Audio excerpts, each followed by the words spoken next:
सुप्रभात बच्चों। आज की हिंदी कक्षा में आपका स्वागत है। आज की कक्षा में हम मधु कलश से पाठ 10 शिकारी राजकुमार का अध्ययन करेंगे। जो अज्ञानवश हिरण का शिकार कर लेता है, उसे नहीं पता होता है कि अपनी खुशी के लिए बेचारे पशुओं की हत्या करना उचित नहीं है। यदि किसी को मारना ही है तो बुराई और बुरे कर्म करने वालों को मारना चाहिए। इस कहानी में सन्यासी ने राजकुमार को यही शिक्षा दी है। तो आइए हम विस्तार से इस कहानी को समझेंगे। मई का महीना था। दोपहर का समय था। सूर्य की किरणें सामने से हटकर सिर पर जा पहुंची थी। ऐसा लगता था मानो पृथ्वी उसके भय से थर-थर कांप रही थी। ठीक ऐसे ही समय में एक मनुष्य एक हिरण के पीछे तेजी से दौड़े हुए जा रहा होता है। उसका मुंह सूर्य के तेज के कारण मुंह लाल हो जाता है और घोड़ा भी पसीने से लथपथ होता है। किंतु जो मृग था वह भी वायु वेग से भागा जा रहा था। इसी दौड़ की जीत हार पर उस मृग का जीवन निर्भर था, क्योंकि मृग का भागना इस बात का उसे अवसर नहीं देता था कि वह अपनी बंदूक को भी संभाले। दौड़ते दौड़ते शिकारी अब हिरण के समीप जा पहुंचा था और अब हिरण ने देखा कि उसके सामने सभी रास्ते बंद हो चुके थे। यह देखते ही उसका शरीर शिथिल पड़ गया। उसने एक करुणा भरी दृष्टि चारों ओर फेंकी, किंतु उसे हर तरफ मृत्यु ही मृत्यु दिखाई दे रही थी।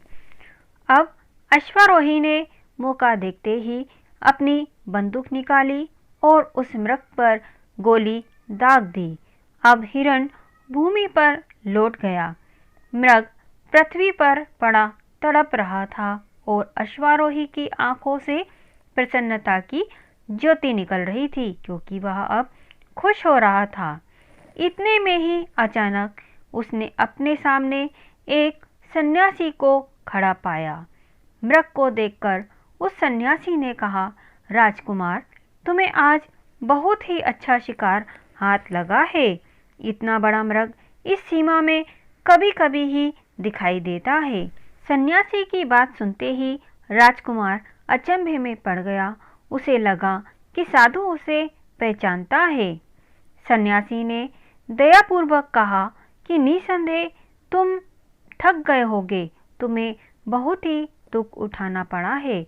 तुम यहाँ कड़ी धूप में कब तक खड़े रहोगे? चलो, मेरी कुटी पास ही में है, वहाँ चलकर विश्राम कर लो।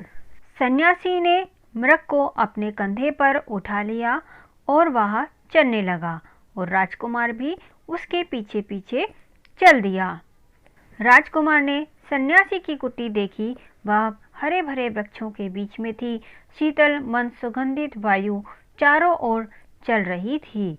उसने सन्यासी से कहा कि यदि मैं गृहस्थी के बंधन में ना पड़ा होता तो आपके चरणों से कभी भी मैं अलग ना होता। सन्यासी ने मुस्कुराकर कहा, राजकुमार, तुम भी आखेट प्रिय हो और मैं भी आखेट प्रिय हूँ। हम दोनों ही अपने अपने गुण दिखाने का हमें अच्छा अवसर प्राप्त हुआ है। तुम रुको, हम दोनों मिलकर शिकार करेंगे।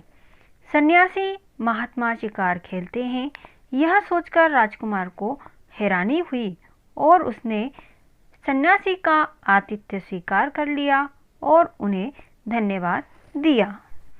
अब हम आगे देखते हैं। रात 10 बजे का समय था। सन्यासी ने कहा, अब हमारे चलने का समय हो गया है। राजकुमार पहले से ही तैयार था।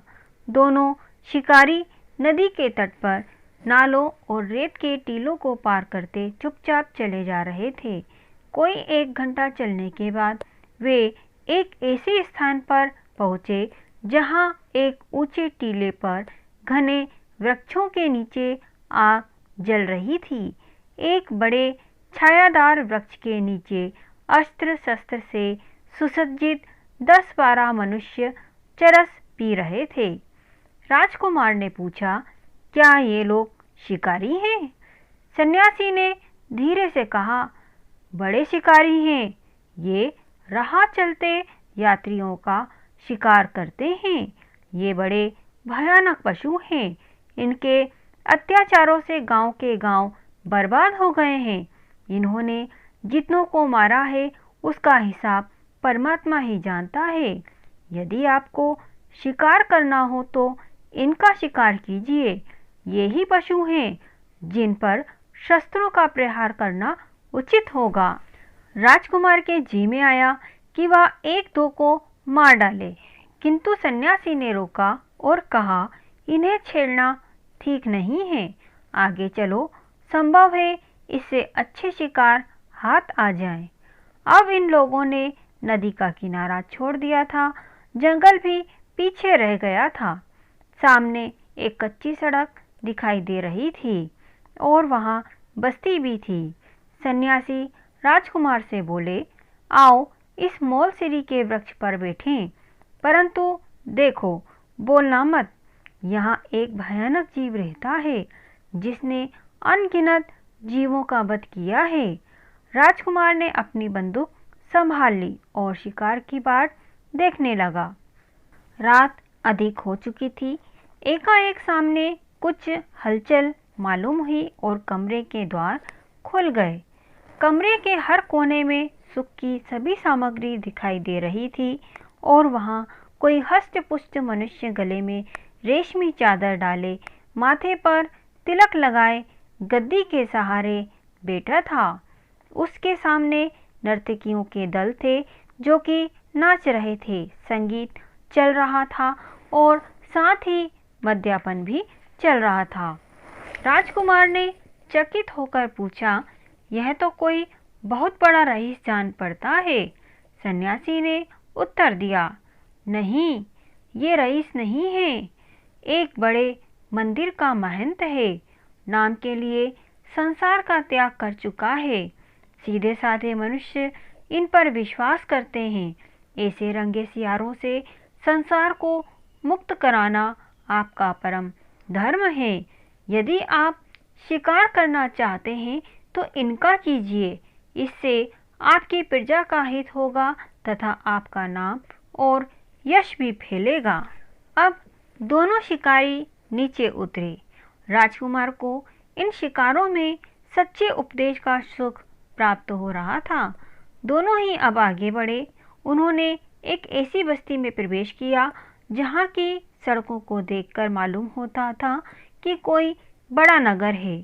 सन्यासी एक विशाल भवन के सामने एक वृक्ष के नीचे ठहर गए और राजकुमार से बोले, यह सरकारी कचहरी है।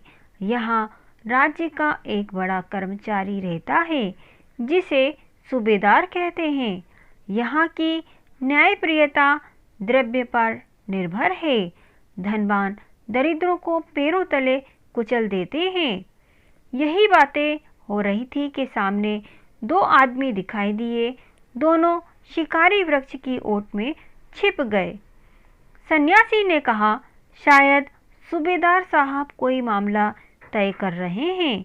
इतने में एक आवाज़ आई, तुमने एक विधवा औरत की जायदाद ले ली है। मैं इसे भली भांति जानता हूँ। यह कोई छोटा मामला नहीं है। मैं 1000 रुपये से कम पर बातचीत नहीं करना चाहता। राजकुमार में इससे अधिक सुनने की शक्ति ना रही और क्रोध के मारे उसके नेत्र लाल हो गए। जी चाहता था कि यहीं इस निर्दयी का वध कर दे। उसके राज्य में इतना अन्याय। सन्यासी ने राजकुमार को रोका और बोले, आज इस शिकार का समय नहीं है। यदि आप ढूंढेंगे तो ऐसे शिकार बहुत मिलेंगे। आप राजा हैं, आपको इनके प्रति न्याय करना चाहिए। सन्यासी के प्रति अपना विश्वास और कृतज्ञता प्रकट करते हुए उनके चरणों में अपना मस्तक निभाया और घोड़े पर सवार हो गए। सन्यासी आशीर्वाद देकर बोले, राजकुमार, परमात्मा ने तुम्हें अपनी सृष्टि पर राज्य करने के लिए भेजा है। तुम्हारा धर्म है कि तुम प्रजा की रक्षा करो। दीन पशुओं का वध करने में कोई साहस नहीं है, कोई बहादुरी नहीं है। सच्चा साहस और सच्ची बहादुरी दीनों की रक्षा और उनकी सहायता करने में है। जो मनुष्य केवल चित्त के विनोद के लिए जीव हत्या करता है वह निर्दयी है। तुम्हारे लिए ऐसे शिकारों की आवश्यकता है जिनसे तुम्हारी प्रजा को सुख पहुँचे। पशुओं का वध न करके तुम्हें उन हिंसकों के पीछे दौड़ना चाहिए जो धोखा देकर दूसरों का वध करते हैं। वध करो दूसरों को जीवित रखने के लिए। ऐसे आखेट करो जिससे तुम्हारी आत्मा को शांति मिले। यही तुम्हारा धर्म है। जाओ, परमात्मा तुम्हारा कल्याण करे। बच्चों, आपने देखा कि इस कहानी से हमें क्या शिक्षा मिलती है कि हमें व्यर्थ ही किसी पशु का वध नहीं करना चाहिए। यदि हमें वध करना है, मारना है, तो हमें बुराइयों को मारना चाहिए, बुरे कर्म करने वालों को सबक सिखाना चाहिए। यही इस कहानी का उद्देश्य है।